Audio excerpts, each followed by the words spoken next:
जामिया मिल्लिया इस्लामिया में अगर हम बीएड प्रोग्राम की बात कर लें, यानी बीएड एंट्रेंस एग्ज़ाम 2021 को लेकर अगर हम बात कर लें, तो यहाँ पे कुछ गाइडलाइंस है, कुछ इन्फॉर्मेशन है जो आपको जानना चाहिए। मैं तो यही सजेस्ट करूँगा। सबसे पहले तो आपका जो बीएड है वो फैकल्टी ऑफ एजुकेशन का पार्ट है, यानी फैकल्टी ऑफ एजुकेशन के अंडर में है ये।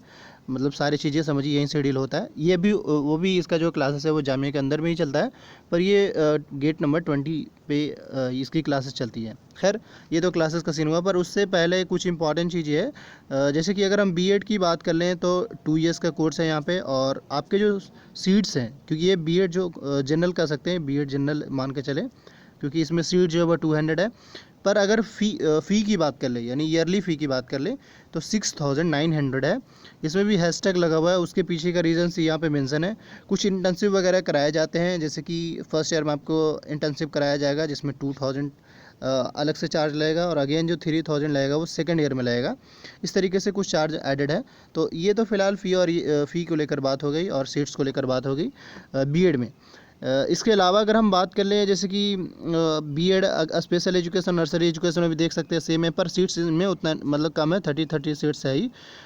इसके अलावा अगर हम और इम्पॉर्टेंट बात सजेस्ट कर दें, जैसे कि जो यहाँ पे एलिजिबिलिटी, तो अभी नहीं, एलिजिबिलिटी क्राइटेरिया बाद में बात करते हैं, पर उसके अलावा अगर हम इसका एक और इम्पॉर्टेंट बात ये है, आपको अगर रिजर्वेशन पॉलिसीज़ की बात करें, सॉरी, रिजर्वेशन पॉलिसीज़ की इसमें बात कर लें, तो हमने उस पर एक वीडियो बनाया। और जामिया में जो रिजर्वेशन पॉलिसी है ना, वो सभी के लिए कॉमन है, मतलब सारे कोर्सेज़ के लिए कॉमन है। जैसे लाइक कि 50% जो सीट्स है वो जनरल के लिए है, और अगेन अगर हम बात कर ले 30% जो है मुस्लिम स्टूडेंट्स के लिए है, अगेन जो 10% है वो मुस्लिम वुमेन के लिए है, और अगेन जो 10% है वो मुस्लिम ओबीसी के लिए है। तो इस तरीके से पर रही है कि हमने उसका एक वीडियो बना रखा है, आप उस वीडियो को देख लें, आपको समझ आ जाएगा। लेकिन बस यही है। इसके अलावा और मैं आपको थोड़ा सजेस्ट कर दूँ, वही अगर आपके बीएड में एलिजिबिलिटी क्राइटेरिया को लेकर अगर हम बात कर लें, तो ये बड़े बेहद इंपॉर्टेंट है, क्योंकि मोस्टली जो स्टूडेंट्स का जो क्वेश्चन रहा है इसी में ही रहा है, इसलिए मैं इससे अच्छे से स्टडी कर रहा हूँ, और उसके बाद थोड़ा टाइम भी लगा है। लेकिन ये ज़रूरी है एलिजिबिलिटी क्राइटेरिया को समझना। सबसे पहले ये कहा जा रहा है bachelors degree in school teaching subject. School teaching subject समझ सकते हैं कौन कौन सा है, इसमें इन्होंने रेफ़र कर रखा है अनेक्सर 2 पेज नंबर 77। तो अभी मैं आपको पेज नंबर 77 पे दिखाता हूँ। जैसे कि आप एक बार देखें, यहाँ पे लैंग्वेज पेपर यहाँ पे मेंशन है, वो जो पेपर है जिसमें आप कर सकते हैं, या जो पेपर आप जिसके बारे में पढ़ा हो आपका पेपर होना चाहिए, वही स्टूडेंट्स इसमें एलिजिबल है। इसमें सबसे पहला जो है वो हिंदी है, उसके बाद इंग्लिश है, उसके बाद उर्दू आपका होना चाहिए। अगर कोई ग्रेजुएशन कर रहा हो उसमें अगर ये पेपर पढ़ा हो, जैसे लाइक सब्सिडरी पेपर की बात कर लें। इसके अलावा जो सेकंड है सोशल साइंस के ग्रुप में अगर देखा जाए तो हिस्ट्री है, पॉलिटिकल साइंस है, ज्योग्राफी है, इकोनॉमिक है, सोशियोलॉजी है, साइकोलॉजी है।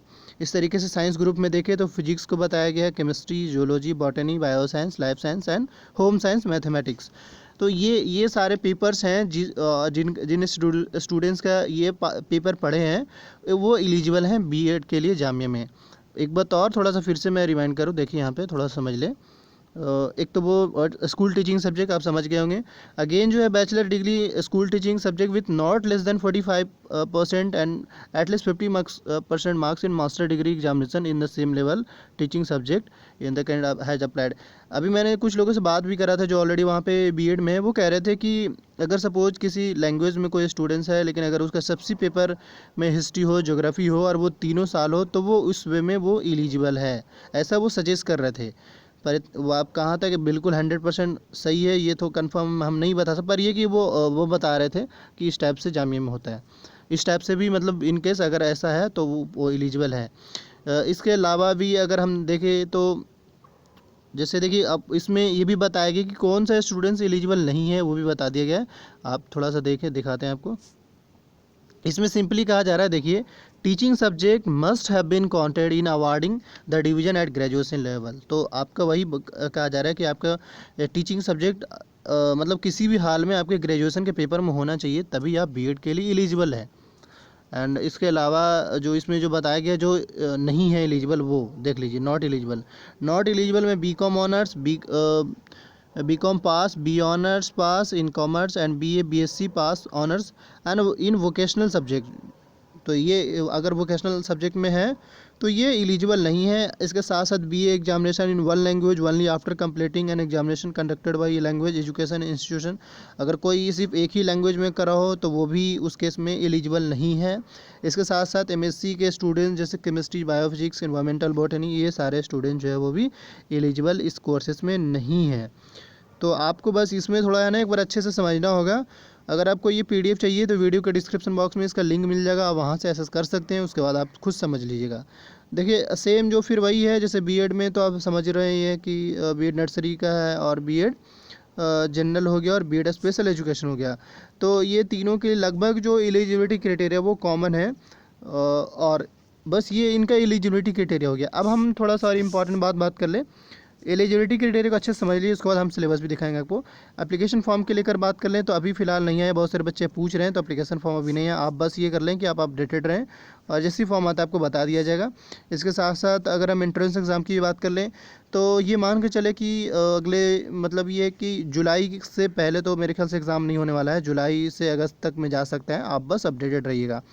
और इसके अलावा और भी जो भी चीज़ें हैं जैसे कि मतलब ये कि इसका एक प्रोसेस है, जैसे पहले आपको फॉर्म फिल करना होता है, फिर एंट्रेंस एग्ज़ाम देना होता है, फिर आपको एंट्रेंस एग्ज़ाम जस्ट देती है, फिर आंसर की के लिए वेट करना होता है। आंसर की के लिए वही 1 से 2 दिन को टाइम मिलता है आपको, तो उसमें थोड़ा अपडेटेड रहना होता है, क्योंकि आंसर की सारे कोर्सेज़ का आता है पर स्टूडेंट ध्यान नहीं देते हैं। बाद में पता लगता है उनको कि हमारा आया था पर हम देख नहीं पाए, तो वो थोड़ा सा ध्यान देना होता है। लेकिन ये है कि आंसर की जो 1 से 2 दिन में ही आ जाता है।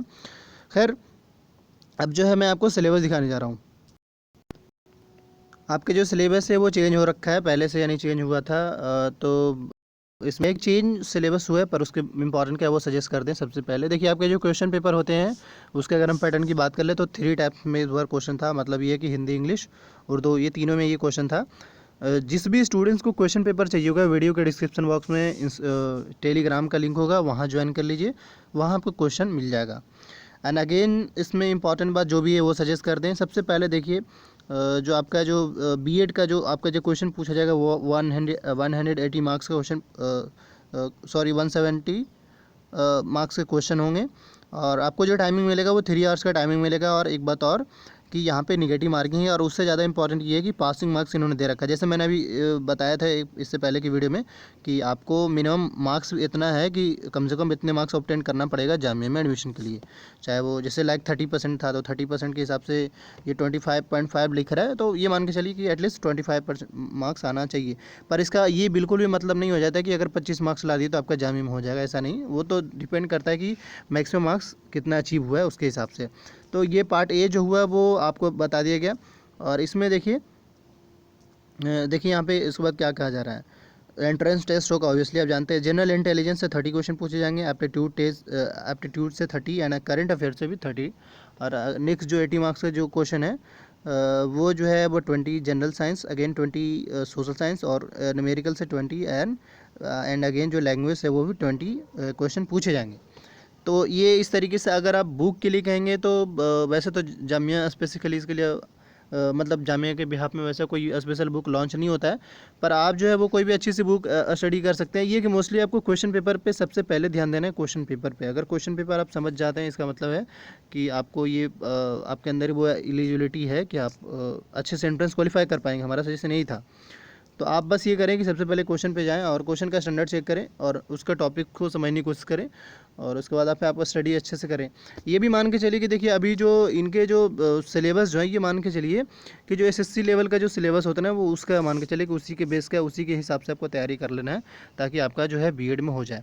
Thank you for watching this video. Jamia Millia से अगर आप अपडेटेड रहना चाहते हैं तो इस यूट्यूब चैनल को सब्सक्राइब कर ले, और क्वेश्चन पेपर के लिए जैसे कि मैंने बताया आप मैसेज कर लेंगे। Thank you.